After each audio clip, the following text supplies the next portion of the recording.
Ceci est la manne quotidienne, version audio. Elle a été soigneusement préparée pour nous aider à grandir spirituellement tout au long d'une année. Nous sommes aujourd'hui vendredi 7 octobre 2022. Nous considérons notre thème un feu amical, ou bien on va dire trahi par les siens. Un feu amical, ou bien on va dire trahi par les siens. Nous considérons notre texte dans le livre de Jérémie chapitre 11 à partir du verset 15. Nous allons prier. Père, nous te remercions, nous te glorifions pour cette opportunité que tu nous as donnée de pouvoir aller sur la page de ta parole. Notre prière, Seigneur, que tu nous aides. Tu nous donnes l'entendement, la compréhension, l'obéissance à ta parole. Seigneur, merci. Comme tu nous as donné cette opportunité d'écouter ta parole. Guide-nous dans cette obéissance, ce qui est vraiment important. Merci parce que tu nous as exaucés. Au nom de Jésus, nous avons prié. Amen. Nous considérons un fait amical. Nous allons prendre notre texte dans le livre de Jérémie chapitre 11, à partir du verset 15 jusqu'au verset 23. Jérémie chapitre 11, nous lisons à partir du verset 15 jusqu'au verset 23. Lisons la parole de Dieu. S'il vous plaît, ouvrez votre Bible. Elle me dit, que ferait mon bien-aimé dans ma maison? Ici commet une foule de crimes. La chair sacrée disparaîtra devant toi. Quand tu fais le mal, c'est alors que tu triomphes. Olivier, verdoyant, remarquable par la beauté de son fruit, tel est le nom que t'avait donné l'Éternel. Au bruit d'un grand fracas, il l'embrasse par le feu, et ses rameaux sont brisés. L'Éternel des armées qui t'a planté appelle sur toi le malheur à cause de ta méchanceté de la maison d'Israël et de la maison de Juda qui ont agi pour mériter en offrant de l'encens à Baal. L'Éternel m'a informé que je l'ai su. Alors tu m'as fait voir leurs œuvres. J'étais comme un agneau familier qu'on amène à la boucherie. J'ignorais les mauvais desseins qu'ils méditaient contre moi. Détruisons l'arbre avec son fruit. Retranchez-le de la terre des vivants et qu'on ne le souvienne plus de son nom. Mais l'Éternel des armées est un juste juge qui songe les reins et le cœur. Je verrai ta vengeance s'exercer contre eux, car c'est à toi que je confie ma cause. C'est pourquoi ainsi parle l'Éternel contre les gens d'Anatoth, qui en veulent à ta vie, et qui disent, ne prophétise pas au nom de l'Éternel, ou tu mourras de notre main.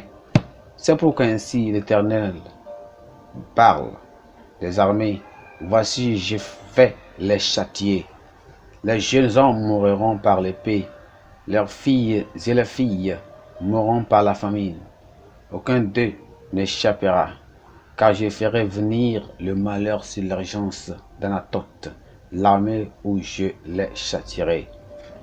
Notre verset clé, c'est dans le verset 19 qui dit, j'étais comme un agneau familier qu'on amène à la boucherie, et j'ignorais les mauvais desseins qu'ils méditaient contre moi. Détruisons l'arbre avec son fruit, retranchez-le de la terre des vivants, et qu'on ne se souvienne plus de son nom. Revenons que nous parlons d'un feu amical. Le feu amical. Le feu amical. Allons dans le message. Par Tillman rejoignit l'armée américaine et fut formé comme armée Roger, une force d'élite équipée pour les opérations spéciales. Tillman fut envoyé en Afghanistan pour combattre dans la guerre contre le terrorisme et fut tué le 22 avril 2004 par une attaque au mortier lorsque son peloton a été la cible de tir. Il est resté sous le feu, permettant au reste du peloton de s'échapper vivant. Il a reçu la Légion d'or à titre posthume quelques semaines après sa mort, il fut révélé que Tilman n'avait pas été tué par des tirs ennemis, mais par les tirs des siens. Jérémie était sacrificateur à Anathoth, la ville des sacrificateurs du pays de Benjamin, lorsque le Seigneur l'appela. Mais étonnamment, sa plus grande opposition est venue de ses collègues prêtres et ministres de la ville d'Anathoth.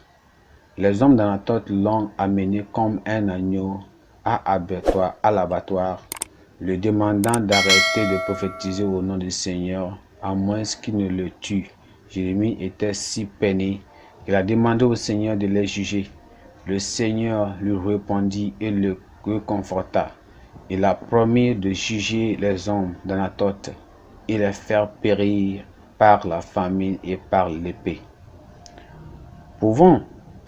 Nous pouvons facilement imaginer à quelle peine cette expérience fut décevante et décourageante pour Jérémie. On l'a dénoncé au gouvernement et présenté un rapport mensonger et exagéré par ou sur la prédication au lieu d'intervenir pour le défendre. On a pris l'initiative de préconiser le pire ou bien la pire punition pour lui, notamment en le jetant un jour dans une fosse boueuse où il a failli mourir de faim. Nos pires ennemis pourraient être nos meilleurs amis et vice-versa. Lorsque cela est produit, il ne nous faut pas être surpris car rien n'est nouveau sous le ciel ou le soleil. C'est ce qui s'est arrivé à Jérémie et à notre Seigneur Jésus-Christ. Confiez simplement vos voix entre les mains de Dieu qui est présent avec nous à tout moment. Il vous accompagnera jusqu'au bout. Plus encore, comment faites-vous quand la vérité contredit vos sentiments? Premièrement, nous avons les péchés et les sentiments. Isaïe formellement, dans le verset 16, était un olivier verdoyant, remarquable par la beauté de son fruit. Il a perdu sa fécondité et son iniquité, bien qu'existant encore en haut que nation. D'autres bien-aimés de Dieu étaient tombés par la grâce à une défaite morale complète, c'est-à-dire dans le verset 15. Dans le verset 17, nous voyons que l'adoration sainte a été remplacée par l'adoration mondaine et charnelle. Dans le verset 15, ils se réjouissaient confortablement avec leurs sacrifices, de ce qu'on appelle chair sacrée, pendant que les sacrifices et l'adoration sans repentance apaiseraient Dieu. L'on peut supposer que y a-t-il des péchés ou des sentiments dans notre vie ou dans votre vie ou dans votre cœur que vous savez être mauvais mais vous ne voulez pas abandonner? Y a-t-il de bonnes choses que vous n'êtes pas prêt à faire pour Dieu ou pour votre prochain? Alors s'il y a ces questions, lisez Jean-Jacques 4, le verset 17. Nous devons aussi conserver toujours notre fécondité et notre grâce spirituelle. Là aussi, voilà la vérité.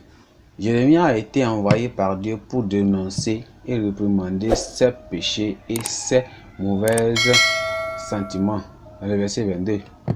Dans le verset 23, on voit qu'il a confronté à la vérité de la parole de Dieu sans crainte ni compromis. Alors, malheureusement, les prédicateurs ont reçu une réponse froide et hostile. L'on se posait la question: avez-vous la chance d'avoir des parents, des prédicateurs, des pasteurs ou des pères qui préfèrent toujours avoir dire la vérité sans flatterie ni compromis? Les voyez-vous comme les envoyés de Dieu ou comme des personnes négatives? Il y a aussi ce qu'on appelle ces mauvaises attitudes.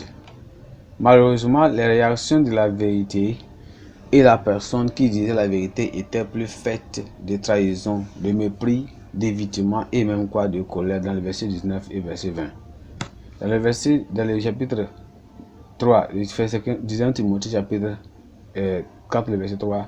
La résistance intérieure à la vérité qui fait partie de l'esprit satanique des derniers jours auquel les saints liés au ciel doivent être résistés. Dans Chroniques chapitre 18, verset 7, il dit: la haine ou les sentiments contre les prédicateurs ou les conseillers qui disent toute la vérité est un signe d'appartenance à la nature de méchant roi Ahab. Et on voit aussi quoi? Que quelle est notre ou bien votre attitude envers les personnes, amis, pères, ennemis, prédicateurs, qui vous confrontent toujours à la vérité. Il est bon de savoir qu'il y a une bonne attitude. Cette bonne attitude, c'est que nous devons abandonner notre cœur à Dieu et demander-lui de nous donner l'esprit qui aime et chérit la vérité à tout moment. Prenez l'habitude de prier pour ceux qui sont porteurs de vérité et demander la grâce de les aimer davantage. Résistez dans la prière à toutes les tendances d'intérêt et à rejeter la vérité à tout moment. Demandez à Dieu de sanctifier votre cœur et aussi demander la grâce d'être prêt, d'être bien disposé chaque fois que le cœur n'est pas prêt à accepter et à suivre la vérité. Prions.